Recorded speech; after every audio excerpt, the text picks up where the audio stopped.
thought. Then something came into her mind and made her shiver. There'd been a case in the news recently where the social services had been criticised for failing to remove a child from the care of her father, who'd been abusing her. And there'd been another case where they had split a family up, and it turned out that the father hadn't done anything at all. But was that why Wendy Stevens was here? Did they think she was being abused? Did they think that was more likely to happen where there wasn't a mother? Would they take her away from Dad? She stood up and moved to the window that overlooked the tiny front garden and the fields leading down to the sea. You could never tell. She didn't know how much power social workers had. They seemed to be able to take children into custody whether or not the parents objected. But it was ridiculous. They couldn't believe that Dad was doing anything like that to her. It was impossible. "You look as if you've seen a ghost," said Wendy Stevens. "Am I that bad?" The door opened, and Dad came in with a tray of mugs of tea and some biscuits. There was something the matter, Ginny could tell. She wanted to get out and go down to the beach, but she thought she'd better stay and show there was nothing wrong between her and Dad. If Wendy Stevens could see that everything was normal, she might go away and leave them alone. So Ginny sat down again, passed the biscuits, talked about school, and presently Wendy Stevens looked at her watch and began to put away the papers Ginny noticed for the first time. She had a cherry-red plastic briefcase with green canvas webbing at the corners. A tattered sticker on it said, "Support the Dockers." "Nice to meet you, Ginny," she said as she stood up. "Hope we see each other again." She shook hands. Ginny smiled and nodded and cleared the mugs and plates away, as Dad went out with the woman to the Renault 5 parked in the lane. "What did she want?" Ginny said when Dad came back. "She was asking all kinds of questions, all stupid ones about pop music and stuff, patronising." "How'd you know she wasn't my new girlfriend?" Dad said. "'Cause you've got better taste." He smiled, but there was still something wrong.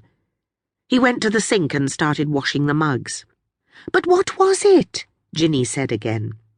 "Oh, it was some nonsense. Do you remember when we lived in Liverpool?" "Was that the basement where you slept next to the fridge?" "Next to the fridge? Oh no, that was Hammersmith. When we lived in Liverpool, the social services helped out when I had to work late. There was a sort of nursery place, and Wendy, what's-her-name, worked there, so she remembered you." "But did she come all this way just to see us again?" "No, we're not that famous. She was on her way back from a conference in Aberystwyth and just dropped in to say hello. Nothing important." "Oh, yeah," Ginny thought, but she didn't say it. Instead, she wandered back to the living room, took out her schoolbooks and began the last French homework before her exam. Apart from art, French was her best subject. She considered it to be her native language, her mother tongue, her mother's tongue. She'd never learned it from her mother, who had died a week or so after Ginny was born, but Ginny was proud of it all the same. Just as she was proud of her mother and the colour she'd inherited and the exoticness in her blood. Her father was English, white, but her mother had come from Haiti, where they spoke French and Creole, so Ginny applied herself to French with love and ardour. It belonged to her in a way that Welsh belonged to the other kids at school. Ginny had to learn Welsh too, and she did it conscientiously, but it felt cramped and alien. In French, she was at home. So normally she'd have worked at this exercise with pleasure, maybe imagining the day when she, speaking French perfectly, would be studying art in Paris, or seeking out long-lost cousins in Haiti. But not today. Something was wrong. Dad wasn't telling the truth. She gazed at the line of sand dunes a mile or so away, wondering if someone had told the social services that Dad was abusing her. She thought it must be that. One of the neighbours? But on one side lived Mr. and Mrs. Price, a retired station master and his disabled wife, and on the other side were the Laxtons and their bed and breakfast. Of course not. They were